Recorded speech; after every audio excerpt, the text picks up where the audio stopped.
Hasnabad bridge এলাকায় voter তালিকা থেকে নাম বাদ যাওয়াকে কেন্দ্র করে তীব্র উত্তেজনা। অভিযোগ, হাসনাবাদ ব্লকের 252 ও 253 নম্বর বুথ মিলে প্রায় 655 জনের নাম বাদ রয়েছে। একাধিকবার বিএলও, ইআরও ও বিডিও অফিসে যোগাযোগ করেও মেলেনি কোনো সুরাহা। ক্ষুব্ধ এলাকাবাসী রাস্তায় আগুন জ্বালিয়ে বিক্ষোভ দেখায়। তাদের দাবি, ইলেকশন কমিশনের এই খামখেয়ালিপনা বন্ধ করে দ্রুত নাম করুণায় তালিকাভুক্ত করতে হবে। ঘটনাস্থলে পৌঁছেছে হাসনাবাদ থানার পুলিশ ও কেন্দ্রীয় বাহিনী। ভোটার তালিকা থেকে নাম বাদ পড়ার অভিযোগে উত্তেজনা ছড়ালো এলাকায়। হাসনাবাদ থানার অন্তর্গত হাবাসপুর ব্রিজ এলাকায় ক্ষুব্ধ বাসিন্দারা রাস্তায় আগুন জ্বালিয়ে বিক্ষোভে শামিল হন। তাদের অভিযোগ, ইলেকশন কমিশনের গাফিলতির কারণে এই পরিস্থিতি তৈরি হয়েছে। জানা গেছে, হাসনাবাদ ব্লকের 252 ও 253 নম্বর বুথ, এই দুই বুথ মিলিয়ে মোট 655 জনের নাম ভোটার তালিকা থেকে বাদ পড়েছে, যেখানে মোট ভোটার সংখ্যা প্রায় 1800। সমস্যার সমাধানের জন্য স্থানীয় বিএলও, ইআরও এবং হাসনাবাদ বিডিও অফিসে একাধিকবার যোগাযোগ করেও সন্তোষজনক উত্তর পাননি বলে দাবি বাসিন্দাদের। দীর্ঘদিন ধরে কোনো সমাধান না মেলায় ক্ষোভে ফেটে পড়েন এলাকার মানুষ এবং প্রতিবাদে রাস্তায় নেমে বিক্ষোভ দেখান। তাদের দাবি, ইলেকশন কমিশনের এই খামখেয়ালি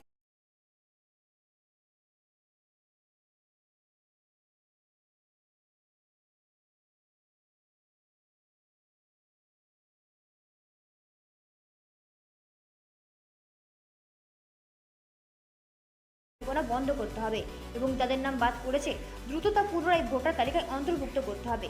পরিস্থিতি নিয়ন্ত্রণে আনতে ঘটনাস্থলে হাসনাবাদ থানার পুলিশ ও কেন্দ্রীয় বাহিনী মোতায়েন করা হয়েছে।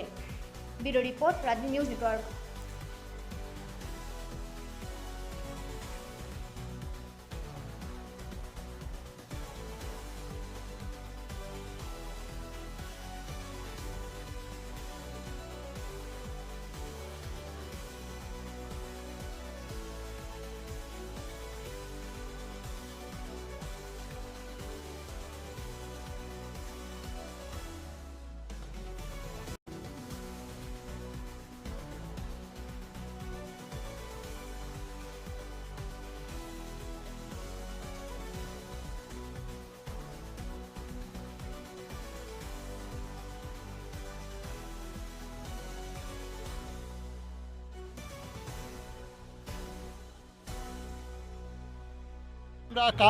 আমরা এই জন্যই রাস্তা অবরোধ করছি।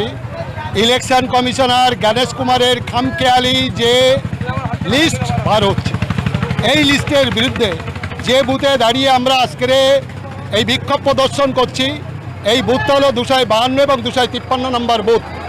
252 এবং 53 নম্বরের ভোটের সংখ্যা হলো মোট 1800। এখান থেকে বিগত দেড় মাস আগে অল পঞ্চায়েত সমিতির নেতৃত্বে এবং এমএলএ সাহেবের প্রেজেন্সিতে আমরা বিডিও সাহেবের কাছে যাই এবং 3বার তার সঙ্গে বৈঠক করি যে এতগুলো ভোটার, যারা বৈধ ভোটার, যারা আমরা পূর্বপুরুষক্রমে এখানে বসবাস করছি, আমরা ইন্ডিয়ান সিটিজেন, নট বাংলাদেশি ও নট রোহিঙ্গা। তারপরে বিডিও সাহেবের আমার আশ্বস্ত করলেন কি, বললেন এই রাত্রে আপনারা এসডিওতে লিস্টটা পাঠিয়ে দিন। আমরা সেই রাত্রে দায়িত্ব নিয়ে হাসনাবাদ পঞ্চায়েত সমিতির এবং এমএলএ সাহেবের নেতৃত্বে আমরা লিস্ট পাঠিয়ে দিলাম। পাঠিয়ে দেওয়ার পরে আমরা অপেক্ষায় আছি। ফাইনাল লিস্ট বেরোলো, তাতেও দেখা গেল কোনো সরলীকরণ আমরা পাইনি। দ্বিতীয় কথা, সাপ্লিমেন্টেড যে লিস্ট, সেই লিস্ট কালকে বাস্তবায়িত হয়েছে। তাতে দেখলাম যে 200 আমাদের 1800 ভোটের মধ্যে 1/3 মধ্যে প্রায় আপনার 35% ভোটার নেই, মানে 650 জন ভোটার বাতিল। এই যে মানে বর্তমান ইয়ারও থেকে শুরু করে এবং এই যে আপনার ইলেকশন কমিশনারের এই যে খামখেয়ালি মত, এই খামখেয়ালি মতের বিরুদ্ধে আজকের আমরা এখানে প্রদর্শনে নেমে আমরা বিক্ষোভ প্রদর্শন করছি। দুটো বুথে, 252 নম্বর বুথ এবং 253 নম্বর বুথে। এটা হচ্ছে মাখালগাছা গ্রাম পঞ্চায়েত, হাসনাবাদ ব্লক, মাখালগাছা গ্রাম পঞ্চায়েত, হাবাসপুর বুথ এবং পাশের বুথেও 250 ভোটার লিস্ট, 250 ভোটার ডিলিট হয়েছে। প্রত্যেকটা বুথে ধরে ধরে ধরে ধরে ডিলিট হয়েছে। এবং এটাও আপনি জানুন যে এর যা ডিলিট হয়েছে প্রায় 95% হচ্ছে সংখ্যালঘু সম্প্রদায়ের ভোট। আমার নাম মিলন মোল্লা, আমি এই ব্লকের মূলত আমাদের এখানে আমরা প্রায় 2000 মতো ভোটার আছি। আমাদের অ্যাডজুডিকেশনে সিই ছিল প্রায় 800-র উপরে। তার থেকে আমাদের মোটে 76 জনকে বৈধ ভোটার করেছে, বাকি 649টাকে আমাদের এখানে ডিলিট করে দিয়েছে। আমরা এখানে বংশ পরম্পরায় পরপর বসবাস করছি, এমনকি যাদের 2002 সালে নাম ছিল তাদেরও ডিলিট করে দিয়েছে। একটা ফ্যামিলিতে দেখা যাচ্ছে 4 জন কি 6 জন মানুষ বাবার নাম নেই, অথচ সেলের নাম আছে। তাহলে এইভাবে যেগুলো ডিলেট করছে আমরা এটা মানতে পারছি না। আমরা পরপর প্রথমে ইলেকশন কমিশনের সাপ্লিমেন্টারি অনুযায়ী আমরা ডকুমেন্টস দিয়েছি, তারপরে হিয়ারিং গিয়ে অরিজিনাল ডকুমেন্টস দিয়েছি। এইভাবে বারবার যখন আমরা ডেটা দিচ্ছি, আমাদের ডেটা নিশ্চয় নির্বাচন কমিশনের কাছে আছে, তা থাকা সত্ত্বেও কেন আমাদের নামগুলো ডিলেট হয়েছে এটার কৈফিয়তটা কে দেবে? আমরা বলতে চাচ্ছি, এখন নির্বাচন কমিশন বলছে ট্রাইব্যুনালে আবেদন করুন। আমরা যে ট্রাইব্যুনালে আবেদন করব, আমরা কিভাবে ট্রাইব্যুনালে আবেদন করব সেটা নির্বাচন কমিশন খলসাভাবে বলছে না।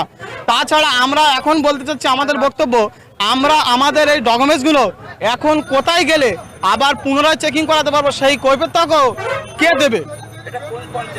এটা মাখালগাছা পঞ্চায়েত 252 নম্বর এবং 253 নম্বর বুথ। আমাদের মোট 649 জন ডিলেক্ট হয়েছে, দুটো বুথ মিলে। আমার নাম আলাউদ্দিন মন্ডল। দুটো পার্ট আছে, 252 253, দুটো পার্টে প্রায় 5টার মতো নাম ডিলেট হয়েছে। আমাদের দাবি, যাদের বৈধ পেপার আছে তাদের নাম ডিলেট তুলে দিয়ে তাদের নাম তুলে দিতে হবে। আর আমাদের এখানে 4 ঘন্টা অবরোধ চলছে। আমরা স্থানীয় প্রশাসনের মারফতে আমরা আশ্বাস পেয়েছি যে আমাদের নাম আবার পুনরায় সংশোধন হবে, সেই জন্যে আমরা রাস্তা অবরোধ তুলে দিয়েছি। আমরা এরপরে আমাদের গ্রামবাসী তো মিলিত আমরা এরপরে বড় আন্দোলনে নামবো শান্তিপূর্ণভাবে। আমরা সংবিধানকে মান্যতা দিয়ে, আইনকে মান্যতা দিয়ে আমরা এরপরে আরও বড় আন্দোলন করব। আমার নাম মোহাম্মদ মতিয়ার গাজী।